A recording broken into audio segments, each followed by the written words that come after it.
Congress committee కార్యనిర్వాహక అధ్యక్షులు సోదరులు మహేష్ గౌడ్ గారికి ఈనాటి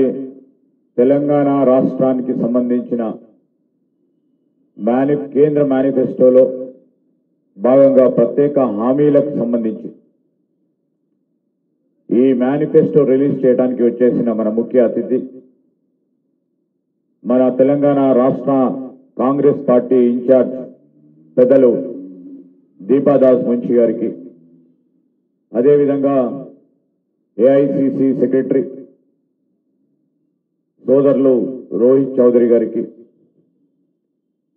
సోదరులు ప్రభుత్వ సలహాదారు వేం నరేందర్ రెడ్డి గారు,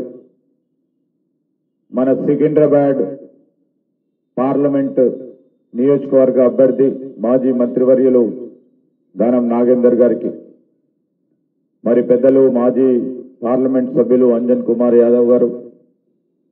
పెద్దలు నిరంజన్ గారికి, పెద్దలు ప్లానింగ్ కమిషన్ చైర్మన్ గా ఉన్న డాక్టర్ చిన్నారెడ్డి గారికి,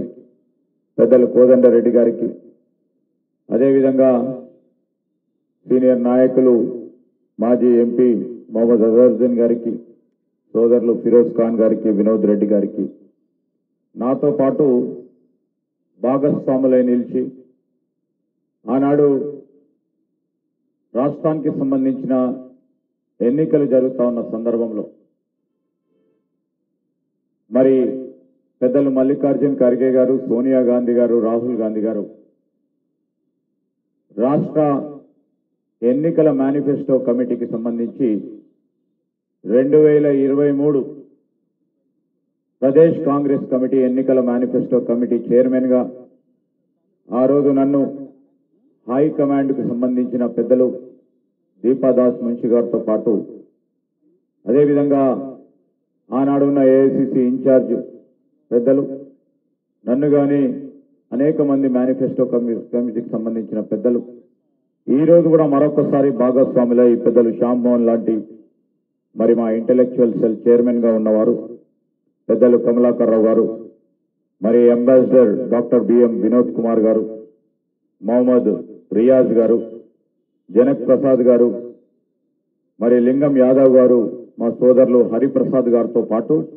ఈరోజు వీరన్నిటికి కూడా కన్వీనర్ గా ప్రొఫెసర్ అల్దాస్ జానయ్య గారి నేతృత్వంలో మరి సమయాన్ని కేటాయింపు చేసుకొని రాష్ట్ర వ్యాప్తంగా మనము కేంద్ర ప్రభుత్వం కాంగ్రెస్ పార్టీ ప్రభుత్వం ఏర్పాటు చేయాలంటే రాష్ట్రానికి సంబంధించిన అనేక అంశాలు తెలంగాణ రాష్ట్రం ఏర్పడ్డ తర్వాత ఈరోజు వాటిని నిభాయించే ప్రయత్నం ఆ రోజున టీఆర్ఎస్ పార్టీ కానీ బీజేపీ పార్టీ వారు చేయలేని తరుణంలో మరి చాలా పెద్ద ఎత్తున వారందరూ కూడా కసరత్తు చేయటం జరిగింది. ఆ సందర్భాన్ని పురస్కరించుకొని అనేక మందితో, ఒక్కరితోనే కాదు, ఈరోజు వేదిక పైన పెద్దలందరూ ఉన్నారు, కాంగ్రెస్ పార్టీకి సంబంధించిన మా సోదరులు సోదరిమణులతోనే కాకుండా వివిధ సంఘాలతో మరి ఈ తెలంగాణ సమాజంలో ఎవరైతే గొంతుకై నిలిచి తెలంగాణ రాష్ట్రాన్ని సాధించేందుకు ప్రయత్నం చేశారో వారందరి ఆలోచనలు తీసుకొని అప్పుడు మేనిఫెస్టోను రూపొందించటం, ఈ రోజు కూడా అదేవిధంగా మరి తెలంగాణ సమాజాన్ని స్ఫురించే ప్రతి ఒక్క అంశాన్ని ప్రతి ఒక్క వర్గాన్ని వారితోని సంప్రదింపులు చేసి ఈరోజు ఒక ఆలోచనకు వచ్చి ప్రధానమైన కొన్ని అంశాలని రేపు కాంగ్రెస్ పార్టీ కేంద్రంలో అధికారంగా రాగానే మేము ఏం చేయబోతామని చెప్పడానికి మరి ఒక 23 ప్రధానమైన అంశాలని ప్రజల ముందట ఉంచుతా ఉన్నాం. తెలంగాణ రాష్ట్రం ఏర్పాటు సోనియా గాంధీ గారి ఆలోచన, సోనియా గాంధీ గారి ప్రత్యేక చొరవ, కాంగ్రెస్ పార్టీ చొరవ వలన అయిన తర్వాత దాని తదుపరి కూడా తెలంగాణ రాష్ట్రానికి సంబంధించి మరి విభజన చట్టం కింద సంబంధించిన అనేక అంశాలు ఎక్కడేసిన గొంగలు అక్కడ ఉండటంతో ఇదే రాష్ట్ర ప్రజలందరూ వేచి చూస్తా ఉన్నారు. కేంద్ర ప్రభుత్వం కాంగ్రెస్ పార్టీ ప్రభుత్వం రావాలి, వస్తే రాష్ట్ర విభజన చట్టానికి సంబంధించిన అనేక అంశాలు ఉన్నాయి. ఈరోజు ఆంధ్రప్రదేశ్ పునర్వ్యవస్థీకరణ చట్టం 2014 సంబంధించి ఈరోజు యావత్ రాష్ట్రానికి సంబంధించిన ఒక ప్రధానంగా కీలకమైన కొన్ని అంశాలను నేను మిత్రుల ద్వారా ప్రజలకు తీసుకెళ్లే కార్యక్రమంతో పాటు రేపు కాంగ్రెస్ పార్టీ యావత్ కార్యకర్తలు నాయకులు ప్రతి ఇంటికి పోయి రేపు కాంగ్రెస్ పార్టీ ప్రభుత్వం కేంద్రంలో అధికారం రాగానే ఈరోజు విభజన చట్టానికి సంబంధించిన కాజీపేటలో రైల్వే కోచ్ ఫ్యాక్టరీ గాని, బయ్యారంలో ఉక్కు కర్మాగారం, అదేవిధంగా Indian institute of management IIM, Hyderabad Vijayawada జాతీయ రహదారి పక్క నుండి ర్యాపిడ్ వేగవంతమైన రైల్వే వ్యవస్థ, మైనింగ్ విశ్వవిద్యాలయం, ఇవి విభజన చట్టానికి సంబంధించిన మరి ఒక ప్రత్యేకమైన అంశాలను కేంద్ర ప్రభుత్వం కాంగ్రెస్ పార్టీ ప్రభుత్వం అధికారంలో రాగానే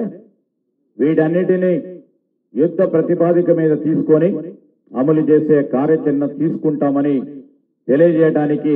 ఈ మేనిఫెస్టోలో ప్రధానమైన అంశాలు కాగా, ఈరోజు ఎప్పుడు మనము హైదరాబాదు తెలంగాణ ఈ దేశంలోనే మరి అతి ముఖ్యంగా పారిశ్రామిక రంగంలో కానీ, IT రంగంలో కానీ, లేకుంటే వాణిజ్యం వ్యాపారం రంగానికి సంబంధించి రేపు ఢిల్లీ తర్వాత ప్రధానంగా చూసేది హైదరాబాద్. ఈరోజు మనం చెప్తా ఉన్నాం నీతి ఆయోగ్ ప్రాంతీయ కార్యాలయం హైదరాబాద్ లో ఏర్పాటు చేయాలని, మరి దాన్ని కూడా ఈరోజు మేనిఫెస్టోలో మరి పెట్టడం, నూతన ఎయిర్పోర్ట్స్ ఏర్పాటు చేయటం, రామగుండం మనుగురుకు సంబంధించిన నూతన రైల్వే లైన్ ఏర్పాటు చేయటం, అదేవిధంగా మనకిక్కడ స్పోర్ట్స్ ని ఎంకరేజ్ చేయాలని, క్రీడలను ఎంకరేజ్ చేయాలని జాతీయ క్రీడల విశ్వవిద్యాలయాన్ని ఏర్పాటు చేయాలని, అదేవిధంగా Indian institute of science education and research IISCR ని ఏర్పాటు చేయాలని, అదేవిధంగా Indian institute of foreign trade branch ని ఇక్కడ ఏర్పాటు చేసి మరి ప్రత్యేకమైన కాలేజీని ఏర్పాటు చేయాలని, భారత వ్యవసాయ పరిశోధన సంస్థ Indian agricultural research institute IARI institute campus ని ఇక్కడ ఏర్పాటు చేయాలని, అదేవిధంగా నేషనల్ ఏవియేషన్ యూనివర్సిటీని కూడా ఇక్కడ ఏర్పాటు చేయాలని, అదేవిధంగా ICMR కు సంబంధించి Indian council of medical research ఏదైతే ఉందో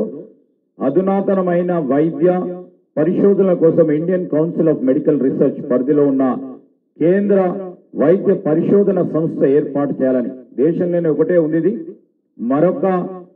మరి సంస్థని ఇక్కడ ఏర్పాటు చేయాలనే ఆలోచనతో. ఎందుకంటే మయన్మారి కరోనా వచ్చినప్పుడు ఇండియన్ ఇన్స్టిట్యూట్ ఆఫ్ మరి కౌన్సిల్ ఆఫ్ మెడికల్ రీసెర్చ్ కు సంబంధించిన అనేక అంశాలు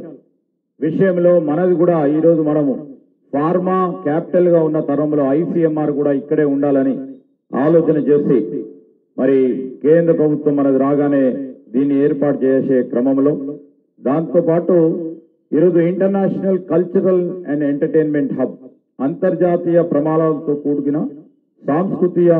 సాంస్కృతిక మరియు వినోద కేంద్రాన్ని ఏర్పాటు చేస్తాం. అదేవిధంగా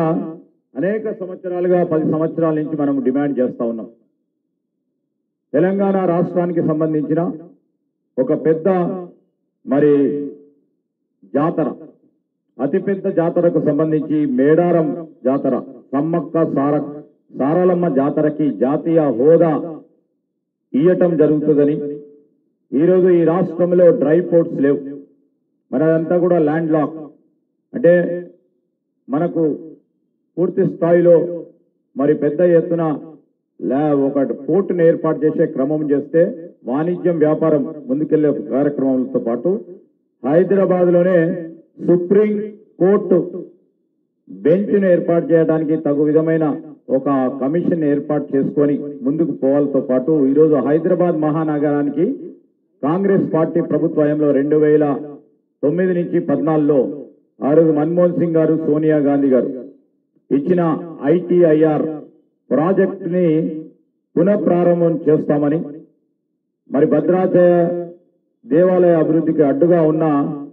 మరి ఆంధ్రప్రదేశ్ పునర్వ్యవస్థీకరణ చట్టం ప్రకారం ఆంధ్రాలో విలీనమైన 5 గ్రామాలు అయిన ఏటవాక, గుండాల, పురుషోత్తంపట్నం, కన్నెగూడెం మరియు పిచ్చుకులపాడులో తిరిగి తెలంగాణ రాష్ట్రంలో విలీనం చేయడానికి, పాలమూరు రంగారెడ్డి ఇరిగేషన్ ప్రాజెక్టుకి జాతీయ హోదాని కల్పించడంతో పాటు ఈరోజు ఇక్కడ విద్యాలయాల్ని పెద్ద ఎత్తున ముందుకు తీసుకెళ్లే ప్రయత్నంలో విద్యను మరి పెద్ద ఎత్తున వారికి ప్రాధాన్యత ఇవ్వాలనే ఆలోచనతో ఆ రోజు మనం సంకల్పించిన రాష్ట్ర మేనిఫెస్టోలు సంకల్పించిన మరి మోడల్ పాఠశాలలతో పాటు ఈరోజు 4 నూతన సైనిక పాఠశాలల ఏర్పాటు, అదేవిధంగా కేంద్రీయ విద్యాలయాల సంఖ్య పెంపుతో పాటు నవోదయ విద్యాలయాల సంఖ్య పెంపుతో పాటు ఇవన్నిటిని కూడా ఏర్పాటు చేస్తాం. అదేవిధంగా 73, 74వ రాజ్యాంగ సవరణ ప్రకారం కేంద్ర ప్రభుత్వ నిధులు గ్రామ పంచాయతీలకు నేరుగా,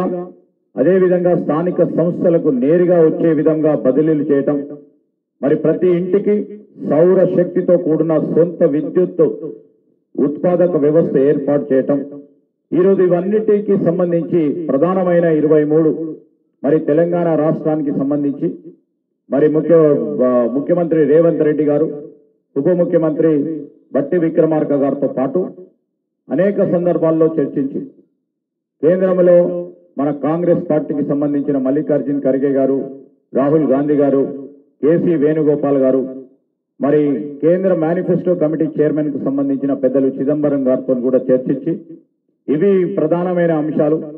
ఈ ప్రధానమైన అంశాలు రేపు కాంగ్రెస్ పార్టీ ప్రభుత్వం ఏర్పడ్డ తర్వాత కేంద్రంలో ఇవన్నిటినీ మనం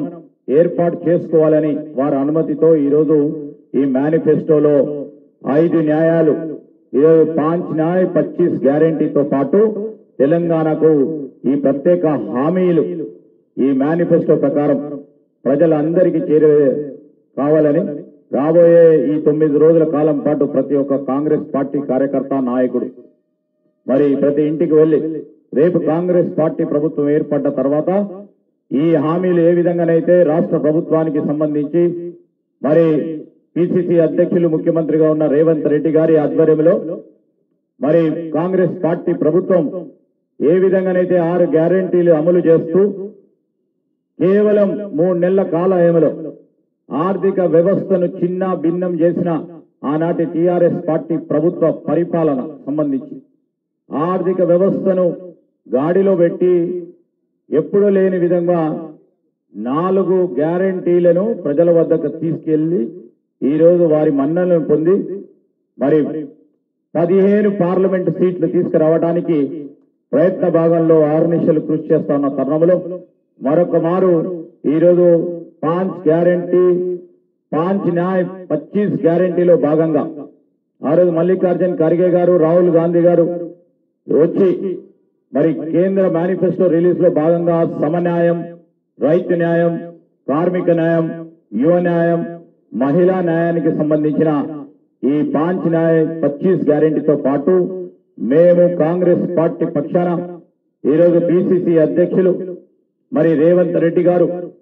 మరి అత్యవసర పరిస్థితుల్లో రాహుల్ గాంధీ గారు ఈరోజు నామినేషన్ వేస్తా ఉన్న సందర్భంలో